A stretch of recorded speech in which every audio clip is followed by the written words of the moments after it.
Sekarang banyak liga antar ulama. Itu orang Indonesia pasti masuk. Ulama-ulama top dunia. Itu pasti orang Indonesia banyak yang masuk. Karena tadi, ketika orang Indonesia baca kitab, itu orang Arab itu kagum. Kok bisa tidak bahasanya baca secara benar? Bukan sekedar bisa baca secara benar. Karena memang dilatih sedemikian rupa di pondok-pondok. Makanya kita semua lah, yang alim di Indonesia itu kemana-mana ya pasti alim. Dulu putra Mbah Mun namanya Gus Zofur itu tahun pertama ya sudah the best di tahun pertama. Kalau tahun pertama the best-nya ilmunya bawaan dari sarang, dari keluarganya. Gus Najim mondok di Said Muhammad tahun pertama sudah dipuji sebagai yang teralim karena ya sanggup. Kalau dipujinya tahun ketiga, tahun keempat kan mungkin dapat dari sana. Ini tahun pertama. Saya ulang lagi tahun pertama. Karena pengajaran di Indonesia itu luar biasa di pondok-pondok.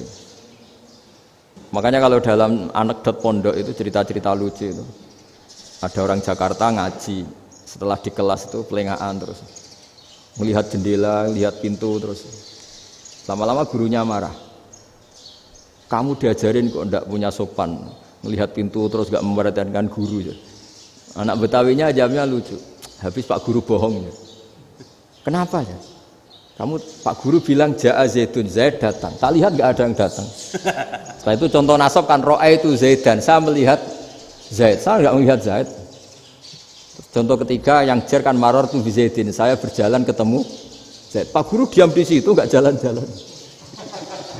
Jadi saking detailnya Indonesia dia cari. Kalau rofa Ja'a Zaidun, kalau nasab ro'a itu Zaidan, kalau jar marortu bi Zaidin.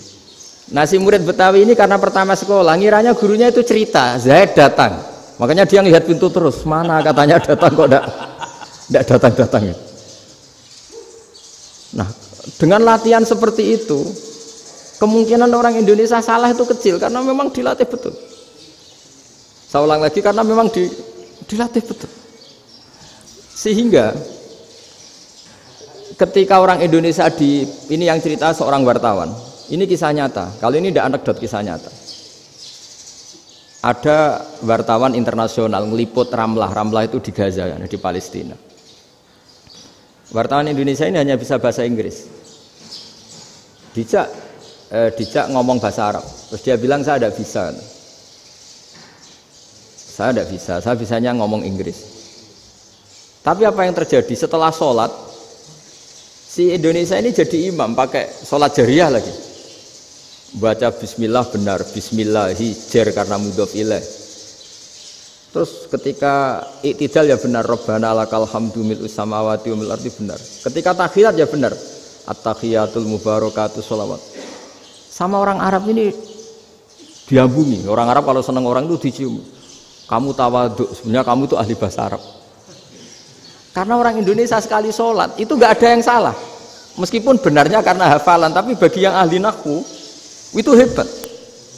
Misalnya kita kalau ngapalkan kan bismillahi, bismi jar karena ba, Allahi jar karena mudhof ilaih, ar-rahmani jar karena sifat, ar-rahimi karena sifat, alhamdu rofa karena mubtada, lillahi jar karena ada huruf jarli, robbi jar karena sifat. Sebetulnya tidak karena pinter, tapi karena hafalan. Tapi orang Indonesia hebatnya itu benar terus. Rabbana lakal hamdu, ya kan? Alhamdu rofa, terus mil'us samawati ya rofa karena sifat. Sehingga terus orang Indonesia kalau sholat di Timur Tengah itu dipuji.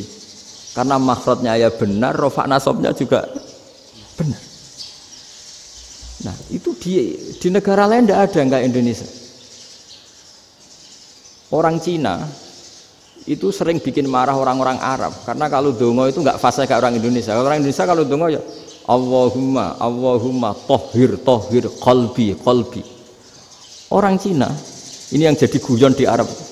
Allahumma tahir kalbi gitu.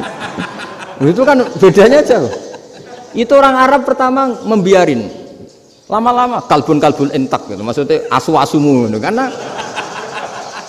Karena dia bilangnya qaf itu kaf. Jadi ka Allahumma do Allah tahir. Kula aturi nyucekno panjenengan kalbi ing asu ingsun kan. Tapi kalau qalbi itu ati ingsun, tapi kalau kalbi anjing ingsun. Bedanya qaf sama kaf. Ana orang-orang kelbon entak. Asu-asumu maksudnya kan. Tapi padahal orang Cina itu paling dilihat tagnya ya pakai qaf. Orang Indonesia enggak, mulai kecil dilatih sak fase-fase. Sampai ya sulit betul latihan Fatihah itu. Kalau di Kudus malah sampai 3 bulan Fatihah itu. Sampai at-tahiyyatu, kurang lagi, kurang bersih. At-tahiyyat sampai gitu. Sampai ada cerita itu orang dipanggil maftuhin itu enggak melengak, harus maftuhin. Baru melengak. Tapi barokahnya itu orang Indonesia kalau dongo memang benar-benar Allahumma tahhir qalbi. Ya Allah sucikan hati kami, bukan tahhir kalbi. Karena sekali jadi kaf itu maknanya anjing saya. Ya Allah sucikan anjing. Jadi ini orang Indonesia. Jadi kata Mbah Mun, dawuh Mbah Mun, illaka fatal linnas, bahwa agama ini milik semuanya. Itu diantara bukti Allah menghendaki atau mendesain Islam seperti ini, orang yang belajar di Indonesia itu pengetahuannya Islam, pengetahuannya tentang Islam itu tidak kalah sama yang belajar di Al-Azhar, sama yang belajar di Arab Saudi. Makanya ini PR-nya UMM, PR-nya IAIN, PR-nya UIN. Bisa enggak sealim mereka dalam bahasa Arab? Nah, bahasa Arabnya mau man anta, ana zaidun. Jangan sampai, karena kita di sana ini kadung dibully. Orang Arab tuh kalau bully kita, sampai tak kasih cerita. Itu ngawurnya Masya Allah. Kata dia, ada anak orang Indonesia haji. Si anaknya orang Indonesia yang dijotos sama anaknya orang Arab. Dijotos, dipukul. Singkat cerita terus si orang Indonesia enggak terima, anaknya yang orang Arab dipukul. Yang balas bapaknya. Orang Arab tanya, lima ada dorobta ibni, kenapa kamu mukul anak saya? Itu orang Indonesia bahasa, wah anakku biasa. Jadi hanya bilang gitu. Artinya anak saya dihada ya maka tak ada. Bahasa Arabnya gitu. Anak saya dipukul maka saya balas mukul. Itu orang Arab mantuk-mantuk oh gitu. Paham? Suatu saat ada orang Indonesia itu sama orang Arab itu dilus-lus. Dilus-lus itu ya digini-giniin. Karena dia latihan bahasa Indonesia, latihan bahasa Arabnya itu masih mufrodat. Jadi kalau mengartikan yadun itu tangan, saro itu jalan. Jadi kalau jalan ya saro-saro. Roksun itu kepala. Ana itu ingsun. Jadi karena dia nggak ngerti penggunaannya. Itu bahasa Arabnya itu yadun anta. Jadi bukan yaduka tapi yadun anta. Berarti tangan kamu. Saro-saro itu jalan-jalan. Ala roksi anak yang atas sirah ingsun. Jadi mestinya yang benar kan yaduka saro ala roksi atau gitu. Tapi enggak dipotong-potong. Yadun tangan kan, anta kamu. Berarti tangan kamu. Saro-saro jalan-jalan. Roksun itu sirah, anak ingsun. Jadi di atas kepala saya. Orang Arab tertawa-tawa. Tapi paham. Maksudnya seperti itu. Jadi kita ini dibully di Arab itu Masya Allah. Jadi akhirnya lahirlah ulama-ulama tadi yang saya sebut tadi. Bahkan pernah lama sekali ulama Indonesia itu jadi master di Arab Saudi. Yaitu Senawi Banten. Itu kalau orang sana bilang itu Sayyidu Ulama Il-Hijaz. Top-topnya ulama Mekah Madinah. Padahal beliau orang Indonesia. Dan dimakamkan di Ma'la itu dekat makamnya Sayyidah Khadijah. Karena sangat dihormati. Nah, di antara sebab dihormati adalah ketika orang memahami syahid, maknanya pokoknya maktulal kafir. Syahid itu adalah orang yang kalau perang itu mati di medan perang. Itu Imam Nawawi merinci secara detail. Kalau dia perang supaya tujuannya mati syahid cepat ke surga, berarti dia nuruti hadzun nafsi, ingin cepat ke surga. Tapi dia lupa bahwa dia dengan terbunuh pasukan Islam berkurang kekuatan. Maka syarat perang yang benar adalah ya ingin menang. Di mana-mana perang ya lillahi kalimatillah, supaya kalimat Allah itu menang, jangan ingin kalah. Soal dia mati takdir, tapi jangan ingin mati. Wah, itu terus dikagumi. Ternyata memang oh iya ya, kalau pasukan Islam 10, kafir 10, kita ingin syahid, berarti Ya kalau orang ingin syahid kan terus mungkin perangnya ada hati-hati, main ngawur saja terus kalah mati. Sudah apa kalong satu kan, terkurangi satu kan. Nah kalau semuanya 10 punya niat gitu, nah itu Syekh Nawawi. Syekh Nawawi itu orang yang begitu gampang nerangkan Quran. Bahkan ketika orang Arab kesulitan ngartikan famathaluhu kamathalil kalbi intahmil alaihi yalhas atau tatrubuna yalhas. Orang tomak itu ibarat kayak anjing. Anjing itu kamu kasih makan ya tetap melet, menjulur-julurkan lidahnya, kamu ndak ya ndak. Imam Nawawi ditanya, "Ma wajhusibi?" Lalu wajah tasbihnya di mana? Beliau menjawab, "Fit tomak." Jadi anjing punya dua sifat yang berlawanan. Di bab ilmu dipuji. Enggak ada hewan yang mudah menerima ilmu kayak apa? Anjing. Sehingga Quran mengistilahkan wa ma 'allamtum minal jawarihi mukallibin. Hewan yang mudah diajari itu oleh Quran dibahasakan sudah menganjing. Karena anjing adalah hewan yang paling mudah apa? Diajarin. Itu diakui oleh Quran wa ma 'allamtum minal jawarihi mukallibin. Tapi dia punya sifat yang sangat buruk sekali, yaitu enggak pernah puas. Makanya ketika Bal'am bin Ba'ura, ada tokoh yang kedonyan ya, itu kalau diistilahkan Quran walakinnahu akhlada ilal ardi wattaba'a hawa famathaluhu kamathalil kalbi in tahmil aliyal has atau tatrukhu yalhas. Jadi anjing punya dua sifat yang berlawanan. Di bab ilmu dipuji karena paling mudah diajarin. Itu saya pernah ke Malaysia, diceritain sama polisi Malaysia. Anjing itu saking cerdasnya itu bisa deteksi CD palsu sama CD bajakan, asli sama bajakan. Itu kan enggak kebayang. Kalau narkoba mungkin masih ada bau khusus ya. Atau mesiu atau bom masih ada bau khusus. Ini enggak. Anjing itu dilatih ngecek CD yang asli sama yang palsu. Wah itu kebablas itu pinternya itu. Itu harganya itu 1 miliar lebih. Paling mahal. Jadi mungkin bisa deteksi ini dosen betul apa abal-abal itu bisa. Itu kiai betul apa kiai pesanan itu mungkin bisa. Itu saya punya kitab namanya Al-Hayawanul Kubro. Itu cerita prestasi-prestasi hewan. Itu yang berkuras-kuras sampai berjilid-jilid. Itu ya cerita anjing. Tidak ada hewan sebaik anjing. Di bab itu ya, di bab sampai ya tadi ada anjing yang sangat loyal sama majikannya. Loyalnya Masya Allah, sopannya Masya Allah. Anjing itu mbok lama berbakti sama sampean, nggak mau tidur di ruang tidurnya sampean, dia tetap tidur di luar. Corong Jawa nggak ngelama. Suatu saat si raja ini minum, wisata minum. Pas mau minum diterjang sama anjingnya sampai tumpah. Kecewanya raja ini itu karena selama ini anjingnya sopan sekali.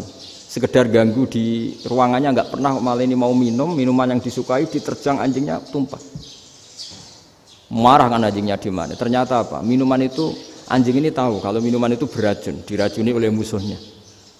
Itu saking hebatnya anjing sampai ketika ngawal rajanya itu tidak sekedar ada penjahat atau maling. Bahkan trik-trik kayak minumannya diracun oleh orang lain itu anjingnya tahu. Sehingga pas mau diminum diterjang sampai terus supaya nggak keminum.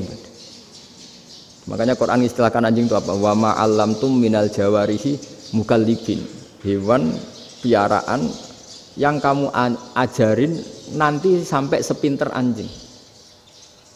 Makanya Ashabul Kahfi itu ketika ngajak anjing tadi, beliau tidur, anjing itu tidurnya bil wasit, wakal buhum basitun zira'aihi bil wasit. Jadi dia tidur dalam posisi siaga. Loh coba anjing itu nggak pernah sekolah, karena dia posisi menjaga, tidurnya itu kayak siaga gini, bukan ngorok semadep ke atas terlentang, itu enggak. Andai kan dia tidur terlentang itu kan yang mau mengganggu kan, wah asune turu, itu enggak. Dia tidur posisi siaga, makanya disebut lawit tolak ta'alaihim lawalaita minhum firaron. Kalau kamu melihat anjing itu pasti lari karena dia posisi siap merekam. Jadi tidur tapi posisi siap merekam. Jadi matanya tetap terbelalak kayak siaga. Padahal itu enggak diperintah, ya dia memang punya nalar untuk itu. Ini yang disebut wa ma 'allamtum minal jawarihi mukallibin. Dan dalam teori modern juga gitu.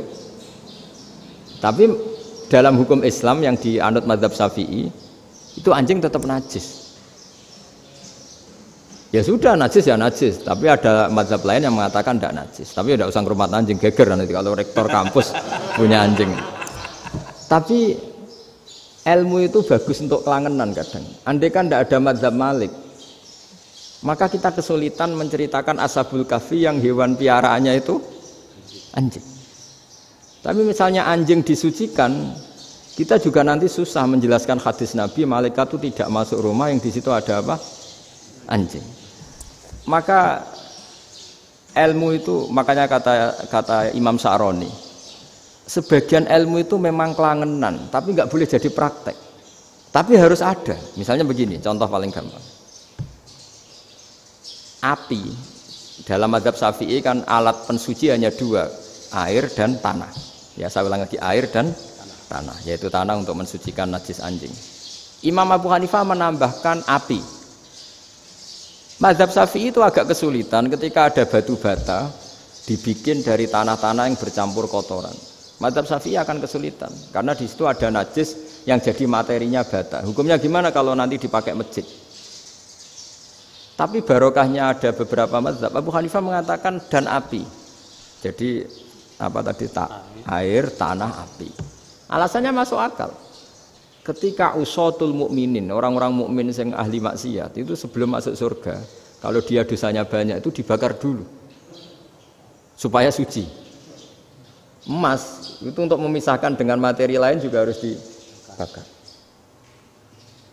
Berarti api termasuk alat. Artinya gini, batu bata yang materinya dari tadi najis sekalipun, ini menjadi suci karena ngalami pembakaran.